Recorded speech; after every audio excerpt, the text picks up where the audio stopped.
Yep. I find it bad enough hearing my voice generally. I don't want to sit there and see my picture as well.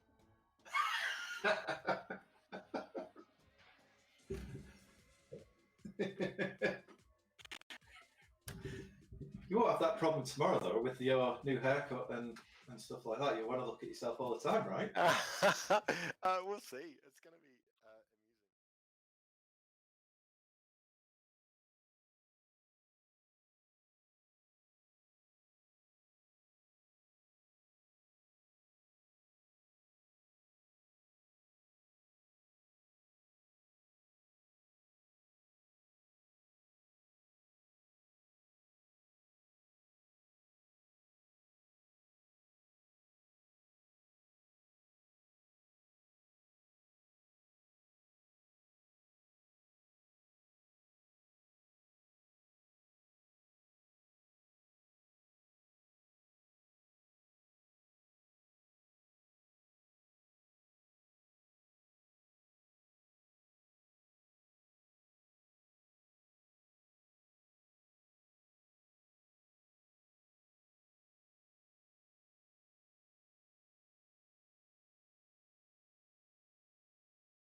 I'm okay with that.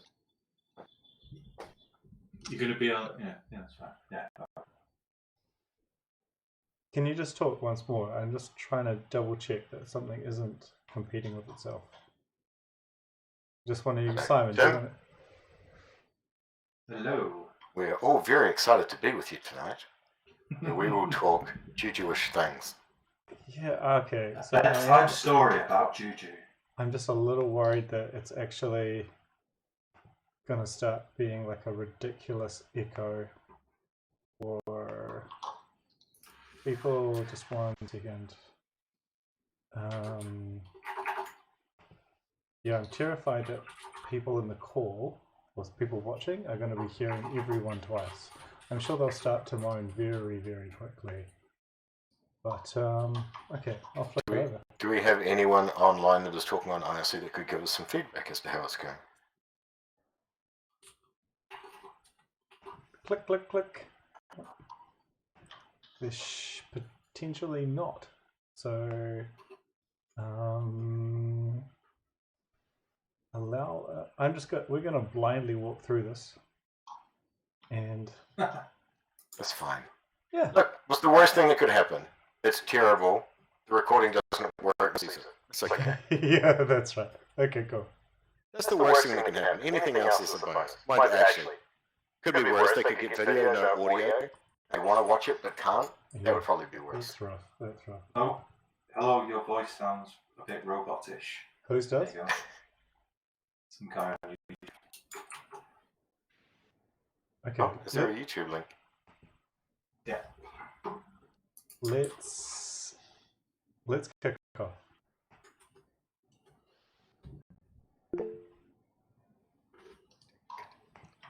Okay, guys. Hi, everybody. Welcome to Juju Office Hours. My name is Tim McNamara. We have some wonderful colleagues of ours based in Europe. We've got Joe and Simon. Hello, Joe and Simon. And Tim Penhay based in New Zealand as well. And we're quite lucky in some sense. So this is the second time that we've tried this this year, I think. First time for Europe. And if the sound quality for the doesn't sound amazing, well, that will be something to do with latency or the internet, and hopefully that will clear up over time. We haven't actually received any questions so far, so that's actually kind of easy for us, so we could stop now, which we won't. But I did invite Tim to have a think about whether or not he could describe some of the Juju internals, in particular how the Juju D agents operate and how they communicate with the controller. And then if I put Joe on the spot, after he's done, I was wondering if you wanted to chat about spaces. How does that sound? Sure. Okay. Fantastic. Okay, cool. So do you want to explain what a Juju agent is? Sure. I think it makes sense to try and start off to talk a little bit about how Juju works and the concept of when you're dealing with Juju, you're effectively interacting with a model of how you want the world to be. So whenever you're dealing with any Juju commands, whether it is deploying anything, scaling your model, adding a model, or anything like that, all you're doing is interacting with the API server and the database of how you want the world to be. So that just becomes effectively, it is the model. We call it a model-driven approach. So the agent is the application that runs on the machines that is responsible for taking what you've asked that machine to do, turning it into reality. So for example, when we start a new machine or you deploy something, there are two things inside the model. It'll create the concept of a machine that needs to be created and a unit of that application that will need to be running on that machine. So what happens is inside the controller, it will create the machine using the cloud APIs, and it will send an initial payload to that cloud, which is part of Cloud Init, which is a common all the cloud support to effectively run some initialization scripts when the machine starts to set that machine up. What that does is, so the machine gets booted by the provider, it then runs the script. And one of that scripts says, go and get the agent binary from the controller and configure it to run locally. That will then set up a service file that will run the machine agent, which will then start up and say, hello, I'm machine one. What do you have for me? And one of the things it will respond and says, you should be running this application here.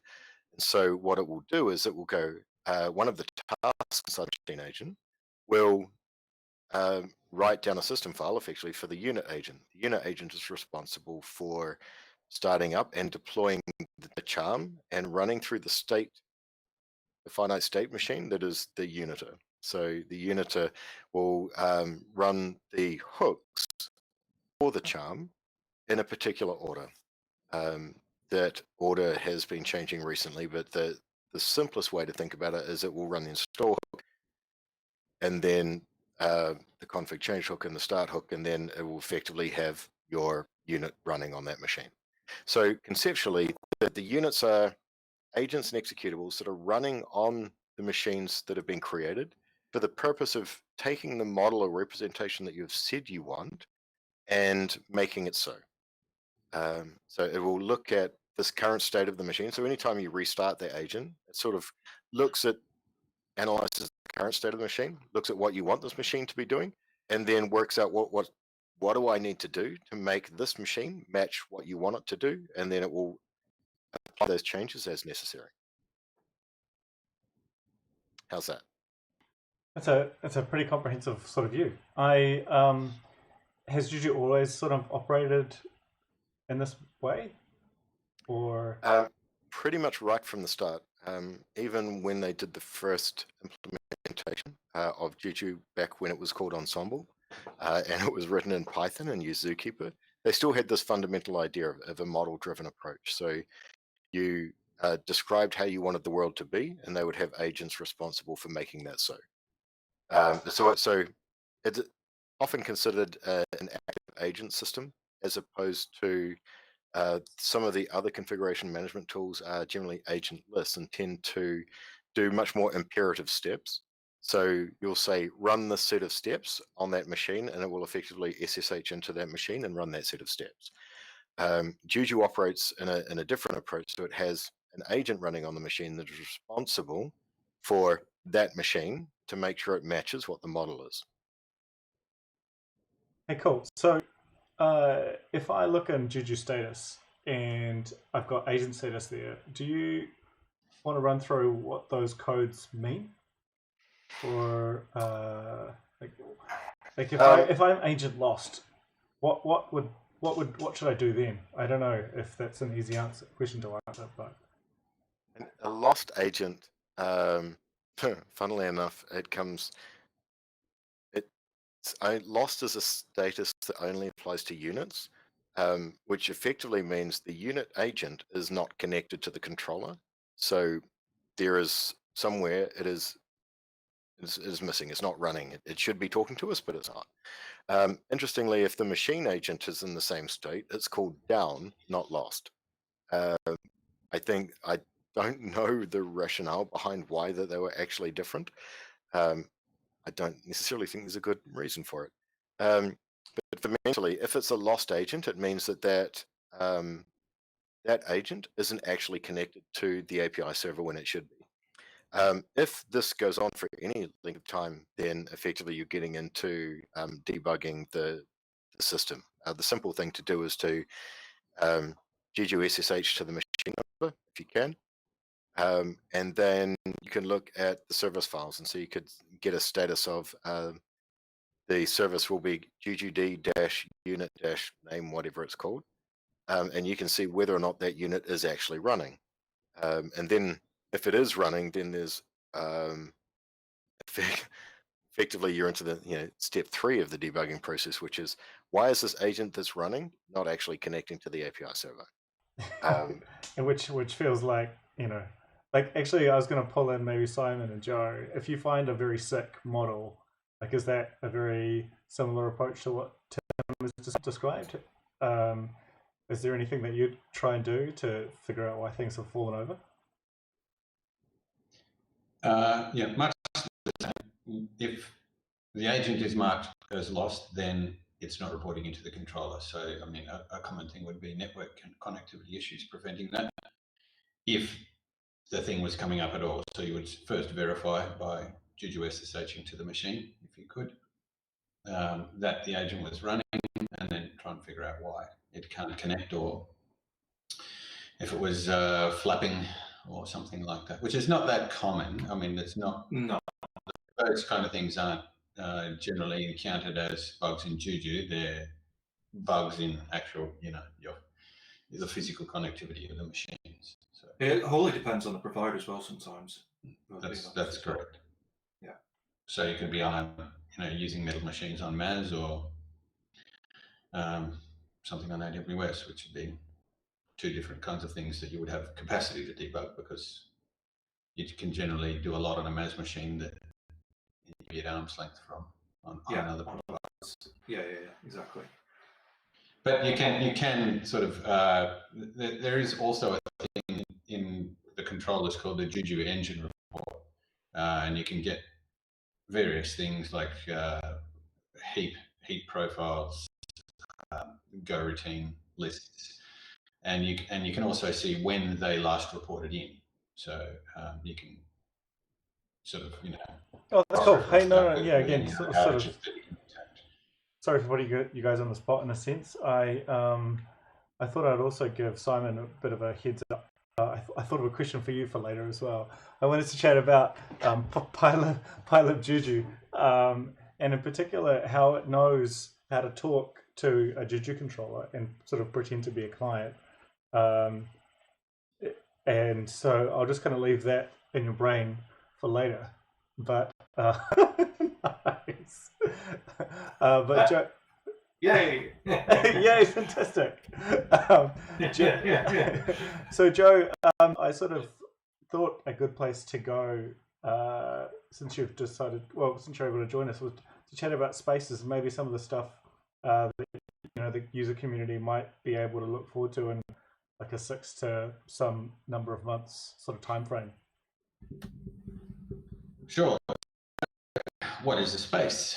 A space, we have various dry prose for saying what it is. This is a collection of subnets with common ingress and egress rules. But at its simplest form, it's a collection of subnets. This is a way that we can group and confine the traffic. Both the units are running on and the unit communication with the controllers, and also the communication between the Mongo databases in an HA setup. So the idea is if you wanted to reserve certain subnets for certain types of communication, you would say, well, I want to carve those into a space, and then that space can be used as a constraint for machines and applications. It can also be used to bind application endpoints. So application endpoints, if you've got a database, it might offer a DB endpoint for connections. Some have many endpoints, some have few, but you might have another one for monitoring, things like that. So you may say, then I want this database bound to this space, so that when you deploy that, it will provision a machine that is guaranteed to have connectivity to that particular list of subnets. So that's the general idea. There are some of the providers, like MAS, support space discovery. So MAS itself has the notion of spaces, and we can simply load those into Juju, and you get the definitions that the MAS operator has. Others have partial capability in that regard, such as AWS, where they can discover the subnets. So in an AWS, you can run reload spaces, and it will fall back to discovering the subnets for you. And in those cases, we support the operator specification of the spaces. So while the subnets are sort of immutable that you can discover from AWS, you can type commands in the client that will make those spaces and then use those spaces to provision things. We've recently rolled out that capability to the OpenStack provider. So we're still enhancing the maturity of that, but now you can use space constraints to land machines with the right connectivity on OpenStack. And we plan to roll that out to the others as soon as we can, and make spaces is sort of partially supported in some providers. We want to make it a universal concept, make spaces mutable by the operator, so they can be added, deleted, subnets between them at need. A lot of work goes into maintaining, ensuring that the integrity of the system is maintained when you're doing that. So we've got OpenStack, and there's a lot of noise around bringing that also to the CAS provider. So that's what we'll be working on soon. And also the notion of how we reason about spaces in Juju is mostly a layer 3 concept. So it's IP addressable stuff, but we want to make that a proper layer 2 concept, so that IP-less devices without IP addresses can be considered to be space and then used to bridge containers. And so That'll be pretty cool. that's another, like, quite a complex, quite complex logic goes into sorting that out, as you can imagine, so that if, for example, Juju allows you to deploy machines within machines, so you can have a provisioned machine and deploy something into a container on the machine. So what devices on the host we bridge for the container based on this has to be determined. So you've got a lot of that kind of logic that we have in the networking stack. But it is evolving.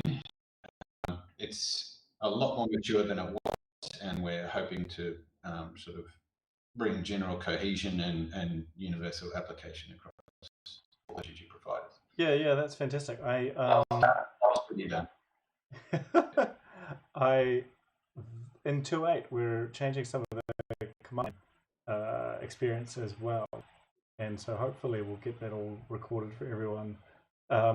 If you're listening and you're having difficulty with the sound, I do apologize. I think half of New Zealand is online today, and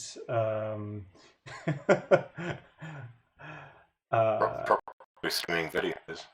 Yeah. Jim, do you see the questions being asked on YouTube? We have a question there from Alexandros. Sorry, yeah, no, can you go ahead? I actually don't have that up in front of me right now, so you should go forward. The question is it possible for the agent to self-restart in case it cannot connect to the controller for some time? Our experience is that most of the time agents are the problem, not the controller. Conceptually, yes, there's nothing stopping us from doing that, but we've not actually implemented that at this stage. We've actually been discussing that with an internal IS team periodically. The idea of conceptually adding a watchdog that is responsible for it would only run when the API server, when the API connection isn't running.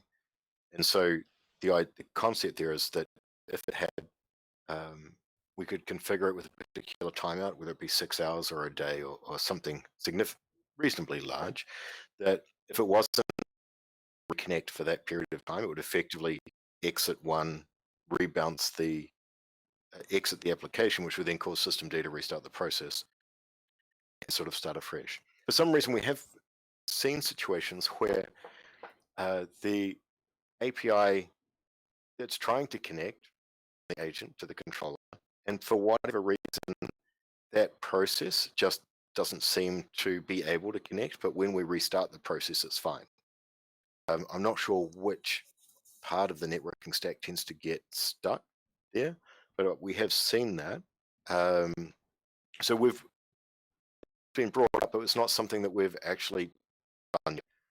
So there's no reason why we can't. It's just it's not something that's been implemented. It's worth a note there that you mentioned our internal IS. Juju is dog-fooded in Canonical. Canonical uses Juju to deploy its infrastructure. If you're hitting a Canonical website, you're generally your stuff that was deployed by Juju.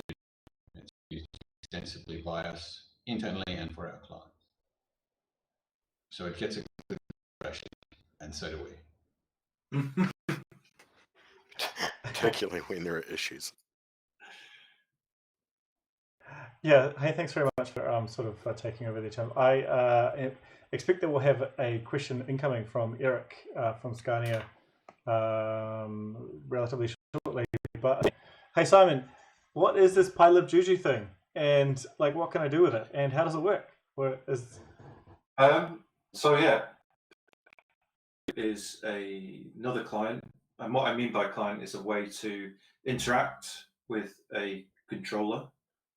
So by default, we generally use the Go command line, which is the default one that you get when you install Juju. But it doesn't. It can be used for a scripting environment that Go on, because you can use format YAML and format JSON. But if you want to use it use that in a more higher level language, it becomes a bit of a pain. So into that effort, there is a Python version of the client, which then allows you to call commands and execute various things at various times against the controller. It connects to a controller via your local credentials, but you can also supply it with additional ones if you want to speak to something from a programmatic point of view rather than something locally installed. So yeah, the general gist, you can do quite a few things. Not everything is fulfilled to the same extent that the Go client is. That's something that we have worked on, well, especially me in the last year, where I'm trying to bring up certain aspects of the command. I'm trying to bring the parity back.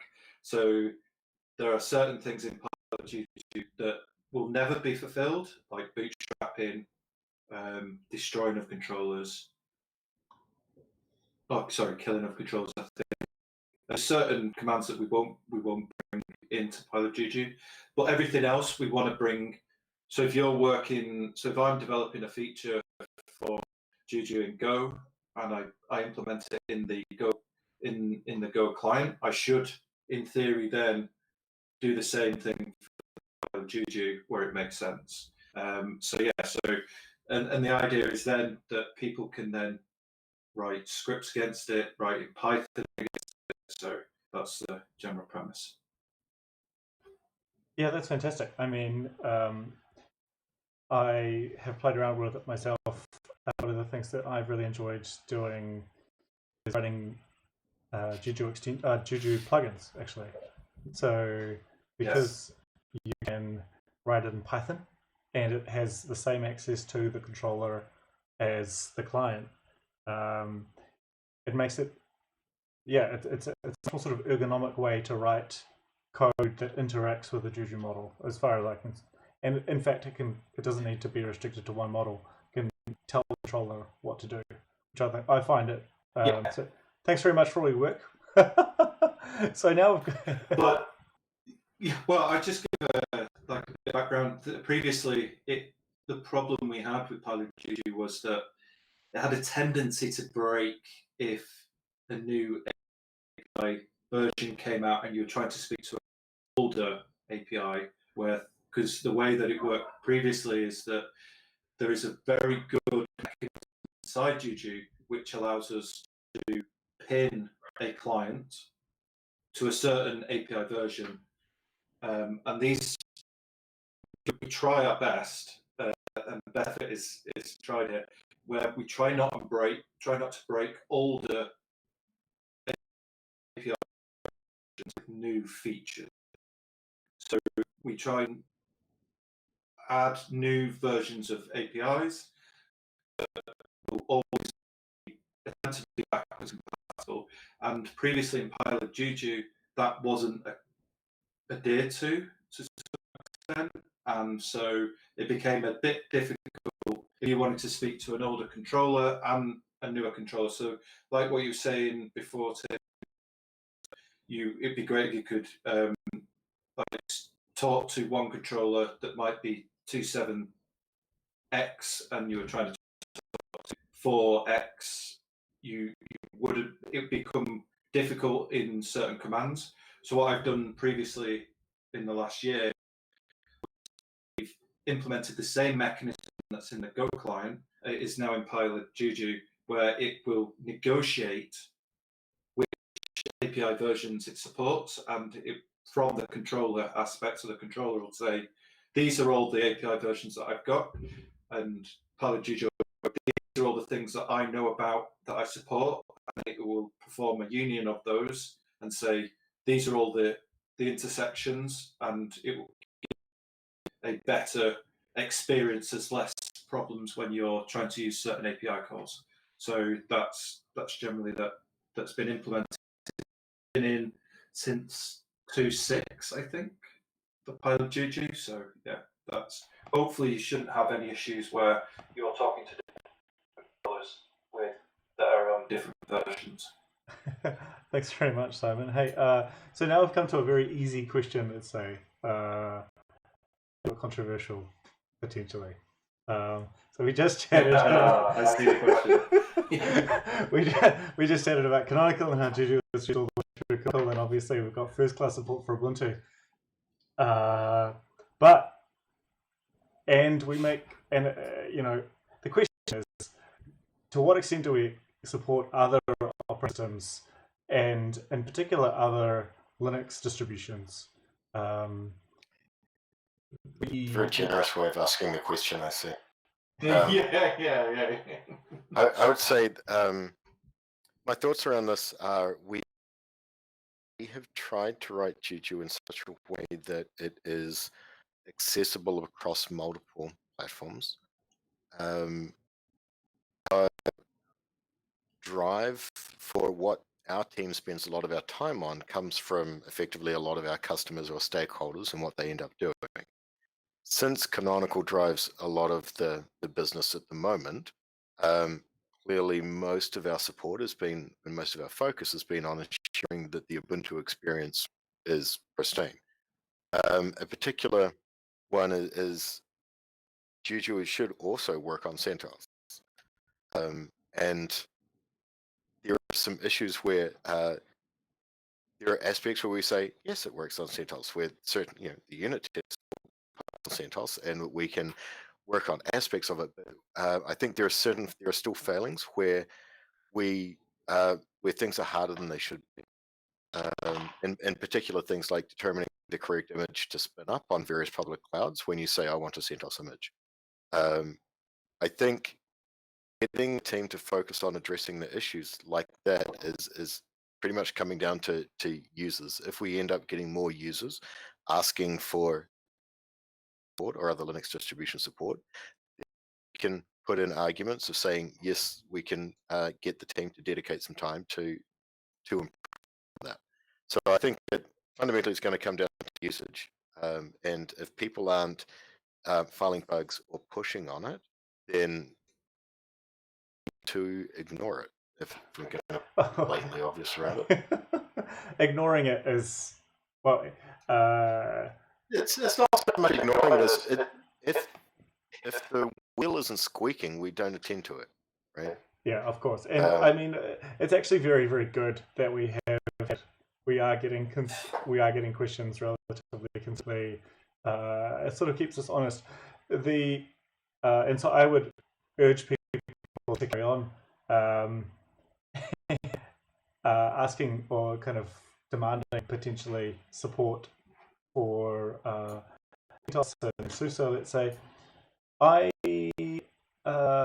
wanted to also point out that there is a distinction between allowing Juju to work and getting charming support. Now, for anyone that doesn't know Juju very well, those things seem very similar. But does anyone? Well, I mean, maybe I can attempt to explain that if that it's difficult. Well, actually, that is a distinction between having a controller running. The Juju controller can, at this stage, we can only bootstrap into an Ubuntu machine. Is that correct? It's probably not going to change at this stage. Mostly because we want to ensure that we get the level of experience we want around the behavior of how it interacts. So it may actually work on this. I don't know that we'll actually explicitly limit it and say not to, but it comes down to how we make sure that the right things are installed for the API server to work properly. Yeah, and once we have even if putting the controller aside, let's say we add machine that happens to be some form of task or what have you. The Juju agent might run on that, but then there's no charming support. So there's all this. There are multiple levels of what it means to support alternative operating systems. That wasn't so succinctly answered, but yeah. It's interesting. One of the things about charming has always been the early days was very much you could write in any language you want. We were not implying any form of restrictions of saying this is how you should write charms. It's like, oh, you could write it in Python. You could have it calling in simple playbooks. We didn't care. We just said a charm has to have this particular layout, and it expects executable locations with this name, and Juju will just interact with it. Which meant we tried to divorce ourselves from effectively caring how the charm actually did their work. What we've sort of come to realize is that most of the time we want charms to be written in Python. We've had a lot of work going on over the last 6 to 9 months of coming up with a new operator framework for writing charms in a simpler, faster way that makes more sense. Part of that is going to be adding, relying on a certain version of Python to be installed, expected. And I know that there was an outstanding bug around changing the initial CentOS package installed to make sure that if we add a couple of extra packages there, it would make the expectation that are starting on that machine to work better. And that's certainly something that we should be looking at addressing. So the other interesting always sort of come up is SSH. So one of the things we end up doing when Juju wants to SSH to a machine, it's SSHing as the Ubuntu user. And initially that was because when we started with this, the only thing we supported was Ubuntu. We didn't actually support the underlying operating system. So as it became that, as we did things like starting up and support for initial types of support, one of the things we had Cloud Init do was actually try and create an Ubuntu user so that we could SSH into it without actually asking or knowing what the type of machine was. So I think that there's, again, I know there's a couple of bugs around this, try and make this less invasive or more acceptable to people that are deploying these types of things. Yeah, work in progress, and Sure. I I want to get to another question from Grace. So, thanks so much for the Juju status improvement, speed improvement, fantastic. And when is this going to be rolled out? For what are we going to have it working fast with status of specific apps or units? So, do we know why that is a problem, and is there a plan for getting it fixed? Define plan. Yes, we know. we know it's slow. It's going to come down to when someone is actually going to invest the time to code paths that are doing dumb things. The short thing I would say at the moment is just run Juju status and then pipe it through grep, because that'll be faster. Although the longer answer is we will have to invest time to work out where those additional queries are made. Now, enough, I had thought as I was doing that piece of work that we were fixing both code paths.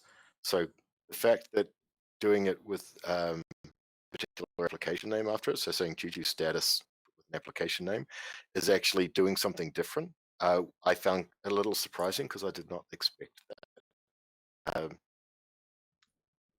Yeah. Other things going on where we hard. do want to make it faster with a different attempt. I'm not sure how much love it's going to get in the short term. Yeah, and I think, just for any community members listening, we've got a bit of a push to get to 2.8, and so that's I think in 2 weeks we're looking to get that out. So is that we're targeting to more towards the end of April is sort of an expected release date. That's the target. Sometimes you must target. That's what we're aiming for. Cool. So I think maybe I'm up for answering a question. What is this plan with the big blue button and Jitsi Meet charming thing that has come up on the schools. So, as everyone is aware, the last couple of months have been very strange for the world. There are a lot more people working remotely, and I think I've discussed with a couple of the team members and a couple of people through Canonical that Juju could make it significantly simpler for schools, universities, and so forth, in particular, to spin up and maintain production quality open source video conferencing for themselves. So, as to what the plan is, we haven't finalized a plan. At the moment, it will be, well, as far as at the moment, we have got a few, this won't be an at-work project yet, I don't think. We'll have people working sort of on their best efforts and to get up some initial charts. And I'm working with the Big Blue Button community. We have the project manager, also the lead of the commercial sponsor behind Big Blue Button, very enthusiastic, but he's very, very busy because his company is now running. They've scaled up their capacity by 25 times in 5 weeks. So they're now running something like effectively 1,500 units of Big Blue Button. Now, no one wants to move first with us, and so there are some individuals inside the Charm community. James Hebden is very enthusiastic as well. I will try to create a public open source project where we can get started, and I think to go with it. I'm not sure whether or not I think it will be easier to finish Jitsi Meet faster, but I think that if we can get Big Blue Button is harder, and then Big Blue Button there's more benefit for Juju because it's very complex to do proper, to install and deploy properly, and that's why I spent a little bit more time there. So, anyone else from you? Kind of, how does that sound as an answer? People are frowning, or There's no plan is not entirely correct. Mostly because you and me sat down and like hatched a plan. One of the things is we are trying an initial charm out for Big Blue Button that will effectively take some of the concepts that the shell script effectively install a script you can run. It does things like pipe it through shell and exec to go and do things. Reaches out into the internet to a lot of different places to try and download resources. One of the things that we looked at was thinking that if we just took all of the things that the script reaching out to try and grab and install that was separate from standard packages, and we put them into charming resources and made a charm that just sort of followed their one install script, yet use resources, then there is a benefit for that. And then we're going to look to add the load balancer thing at the front, and then add that one relation, so you could relate a Big Blue Button instance to their load balancer, and then have it so you can then scale out and add. And that would be the first attempt. As Tim sort of pointed out, Big Blue Button is a complex beast. It has a number of different microservices and components, which we think would benefit from separation, but we don't want to attack the problem at that level to start with. So also, once we've got the basics in place, then it's more likely that people will take that thing and work to extend it than to not even know how to start. So people are more interested in pushing the snowball once it's started. No one wants to get it started. So we're going to see, me and Tim, yeah, Tim Squared. We're going to have an attempt. We're going to have an attempt to let's see if we can just get it started. Then we can sort of make it available. It's not something that we intend personally to own. It's not something we want Canonical to own. We want the upstream mainstream developer community to effectively be in charge of that at this stage. But that, as with any new community trying to get into a new technology, that skills or understanding at this stage of how to even get started. So that's why we're looking to sort of give them a kickstart and see if that can help. Yeah, so as part of that, actually, again, my secret plan is to start hosting video tutorial sessions, maybe, and to try and teach people charming while I teach myself charming, or with this new framework. But there's kind of more there. So another question. We're kind of getting up to. I see Eric's got one more question. He does indeed. I'm sure that you'll really enjoy talking about. We should. This has been one of my personal bugbears, and it's something I'm trying to drive moving forwards. The short answer is we expect it to be more lightweight than it currently is. First, start with the question. Lightweight and HB. Can we deploy Chums on a Raspberry Pi or an open WRT device? The short answer, I know one of the people has got a bunch of Raspberry Pis at home that he has deployed. So I know that you can do that. How effective it is, I'm not entirely sure. We have got some focus this coming cycle to work on the heavyweightness of Juju. I'm looking to unify the agent, so we just run one agent rather than multiple. Also worth noticing that in 2.5 of Juju, we fixed a long-standing memory leak that had been around since 2.4. The agents to leak just every time they ran a hook. But over time, that was causing issues, particularly when you had things running for months. So that's been fixed, and so that actually drastically reduces the memory usage of all of the units. What I do is consolidate down so a single small, well-defined unit or an agent running on the machine, and I would say we are targeting having no troubles running it on IoT devices. That's definitely a target for us. Yeah, getting it lightweight. I mean, it's reducing the perception of it being heavyweight. Would be quite the win for Juju. Hey, it's probably time that we wrap up here. Tim and I should probably go to bed. And you two over in Europe, I hope you have a really good day. And thanks very much for listening in the chat.